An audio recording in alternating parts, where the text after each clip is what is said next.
Okay, before I get started, I don't want to do two of the same thing, obviously, so I don't have one already to show you. This is going to be a work from sketch. So here is my preliminary sketch, and as you can see, it's going to be a sort of a princess theme, princess castle, whatever you want to call it. Gonna have a little castle wrapping around, maybe a love note, little castle wall around the top, possibly a crown at the top. I'm not sure about that yet. Anyway, just some preliminary information. Alright, and here's my bottle after it's been gessoed. And as you can see, I just took my pencil and spun the bottle around and made a line around the neck right here. This is where my brick is going to be, my bricks. So the rest of it down here is my space for the castle and the rest of the stuff. So I just took me a piece of paper, piece of copy paper, wrapped it around the bottle, and sort of sketched me a line where below the curve of my bottle there, so all of my product down here is going to be on the flat of the bottle. So I sketched me the width of the bottle and the top edge right there. So this basically is my working sketch area to draw my castle on and whatever else I want to add to that area. Not going to make it too busy, but alright, I'll get my other supplies out and get started. And basically, like I said, on this one, I'm not going to put a second coat on the gesso or anything. All this will be covered up, but I want to put my clay on there before I put any texture on the bottle or anything. On the other one, the sketch, it's going to be a wine bottle. Imagine that. But it's going to have vines and grape clusters and a decorative label, and this one I'm going to, sorry about that, and then I'm going to texture on this one I'm going to texture the bottle first before I start any of the decorations. I'm going to do just a stamp, of a stippled on, however you want to call it, gessoed background on this one. So I'll come back when I get all my supplies together, like I said, and start on one of the other of them. Okay, for the next part, you're going to need a roller, something to roll your clay out. I'm actually going to use my clay pasta machine. You can use an acrylic roller. Something to lift your clay up off the surface with. Just got a tissue blade. You can use a razor blade. I normally use my palette knife. Bad use of palette knife, and then something to make indentations with. I just got a metal knitting needle. You can use your embossing tool. There's just all kinds of things you can use. I've got all kinds of clay tools. Anything you've got that will make a rather blunted, I probably wouldn't use my pokey tool. But, so, either roll it out, or I'm going to cheat, yes, and use my pasta machine.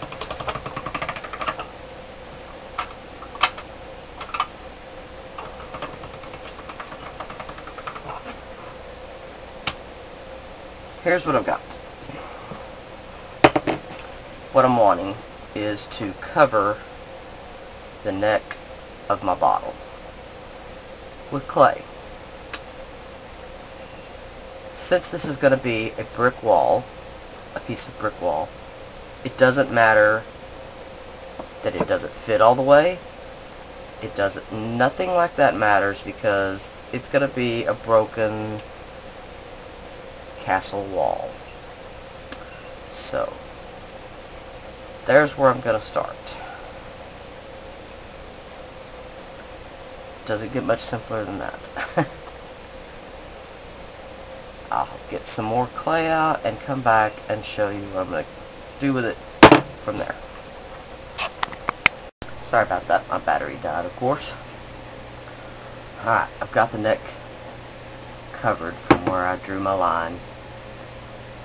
Now, I'm just going to make lines around for rows of bricks. So what I'm going to start out by doing is just marking off some sort of, to your eye, equidistant lines. There you go, good enough. And then I'm just going to roll my needle around.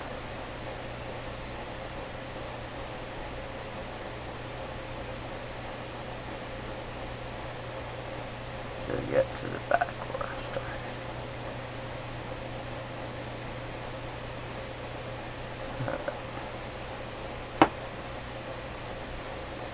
Because I don't want that bit right there. And normally I'd get my X-Acto knife out, but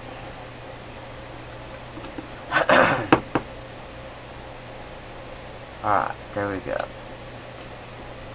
Our first sort of row of bricks. And then you can just start dividing them up.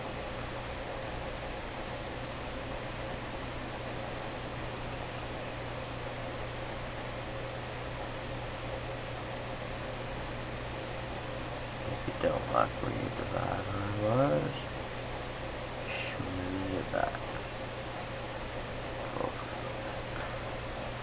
Alright. Now after we get that done, I'm just going to detail between the bricks a little bit. And all of this detail will show up a lot better after you paint, after it's baked and everything. This is where your bit of creative fun gets to come in. Okay, and right now I'm just gonna do rows of bricks, and then I'll come back and detail them.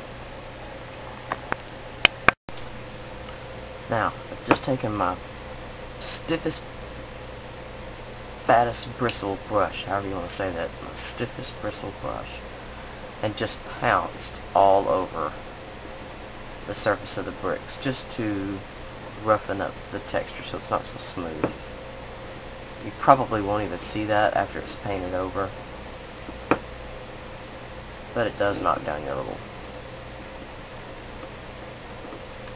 I don't know what you call that, the little trash you get in the lines of your bricks.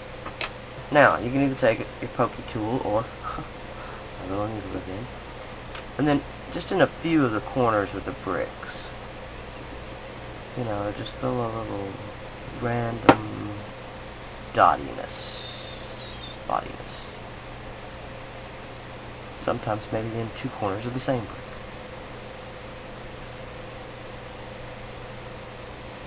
And, you know, just whatever feels comfortable and not too overdone, I guess. Yes, I know that's a fine line. And then the same thing, you can do some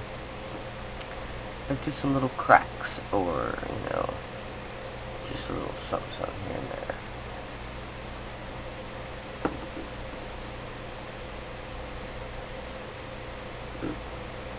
So,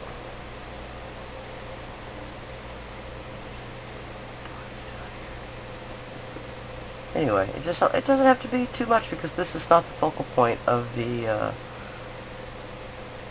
project. This is just going to be something that is background.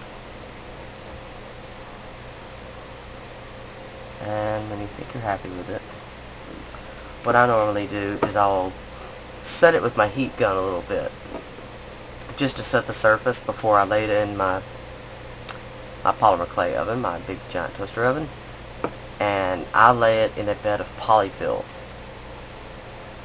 It works really well. It doesn't stick to your clay. It supports it really well. And as long as you do that where you set it first, especially if you're going to have something that's got anything sticking off of it where you've got some delicate clay there, you want to set it first before you lay it in your oven. So there we are to that point. I will come back. We'll work on the bottom part when I get some more clay. I am almost, this is literally all of the clay I have left. So, I've got to stock up on clay. I may come back and do some little stuff with the last of this clay before I get some, but that'll have to be seen. So, there's a beginning of this bottle. This is going to be the one with the castle on it. So, stay tuned.